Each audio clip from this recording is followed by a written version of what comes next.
क्या आपने कभी सोचा है कि मेरे इस मानव जीवन का क्या अस्तित्व है? मेरे इस मानव जीवन जो कि ईश्वर की अनमोल देन है, उसका क्या महत्व है? क्या आपने कभी अपने आप को गहराइयों से जानने का, समझने का प्रयास किया है? मानव तौर पर कहा जाए तो हम इस जीवन को सिर्फ अपनी जरूरतों को पूरा करते करते ही व्यतीत हो जाते हैं। एक मनुष्य के लिए उसकी जरूरत क्या होती है? रोटी, कपड़ा और मकान। पर यह असल सत्य नहीं है। हर मनुष्य का जन्म इस धरती पर एक विशेष कारण से होता है, जिसे हम धीरे धीरे समय के साथ समझते चले जाते हैं।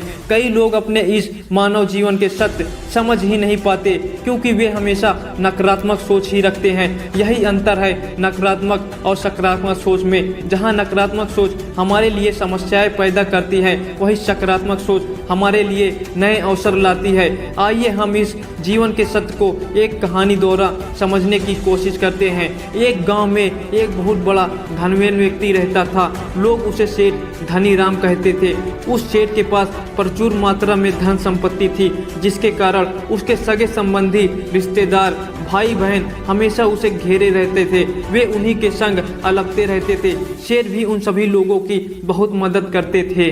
तभी अचानक कुछ समय बाद सेठ को भयंकर रोग लग गया। इस भयंकर बीमारी का सेठ ने बहुत उपचार करवाया, लेकिन इसका इलाज नहीं हो सका।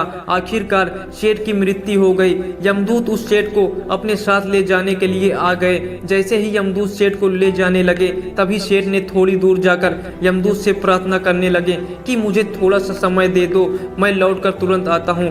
दूतों ने उसे अनुमति दे दी। सेठ लौटकर आया, चारों ओर नजरों घुमाई और वापस यमदूत के पास आकर बोला, शीघ्र चलिए। यमदूत उसे इस प्रकार अपने साथ चलने के लिए तैयार देखकर चकित रह गए और सेठ से इसका कारण पूछा। सेठ ने निराश भरे स्वर में कहा, मैंने हेरा फेरी करके अपार धन एकत्रित किया था, लोगों को खूब खिलाया पिलाया और उनकी बहुत मदद भी की। सोचा था कि वो मेरा साथ कभी नहीं छोड़ेंगे। अब जब मैं इस दुनिया को सदा के लिए छोड़कर जा रहा हूँ तो वे सब लोग बदल गए। मेरे लिए दुखी होने की बजाय ये अभी से ही मेरी संपत्ति को बांटने की योजना बनाने लगे।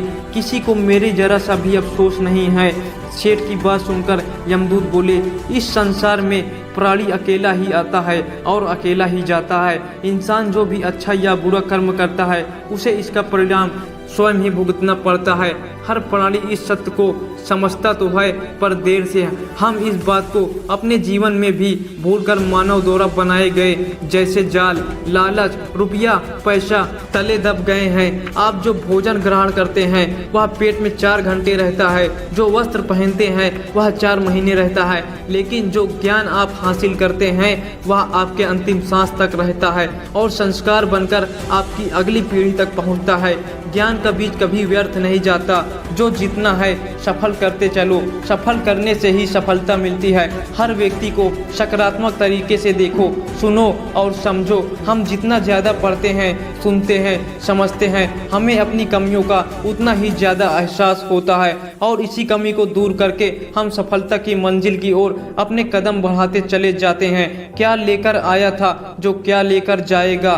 कर कुछ ऐसा जाओ कि लोग तुम्हें याद रख जाएं। जय हिंद, जय भारत।